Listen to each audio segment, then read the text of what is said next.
ሰላም ቤተሰቦቼ እንዴት ናችሁ? ዛሬ ማቀርብላችሁ እስቲ እኛን የሚገልጽ አስተሳሰብ የትኛው ነው?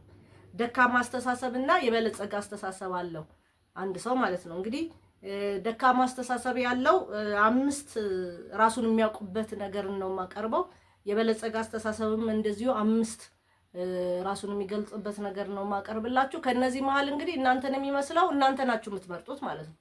ማን የትኛው እኔን ይመስላል የሚለው ማለት ነው። ለምሳሌ ደካማ አስተሳሰብ ያለው ሰው በየቀኑ ቲቪ ያለ ሌላ ስራ የለውም፣ ቲቪ ብቻ ነው የሚያየው ማለት ነው። ሁለተኛ ግብ የነገን ግቡን መድረሻውን ወይም ደግሞ የሚሰራውን በጽሁፍ አያስቀምጥም። ችግሮች አሉ ብሎ አያስብም። እንደው ችግሮች ሲመጡ ብቻ ይፋጠጣል ማለት ነው። ገንዘብ ኢንቨስት አያደርግም። ምንም አይነት ስራ ላይ ገንዘብ ቢኖረው እንኳን ገንዘቡ ባንክ እንዲቀመጥና ወለድ እንዲበላ ነው እንጂ የሚፈልገው ገንዘቡን ኢንቨስት አድርጎ እንደገና ተጨማሪ ኢንካም እንዲመጣለት ወይም የሚመጣለት አይመስለውም ማለት ነው።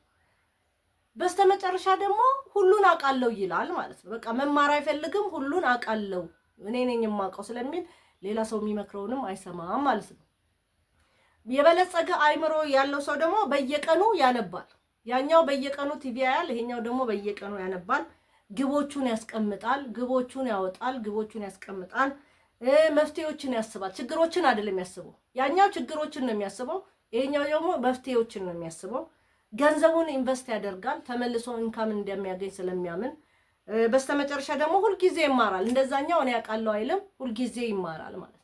እርሶ የትኛው አስተሳሰብ ተጽዕኖ አለበት?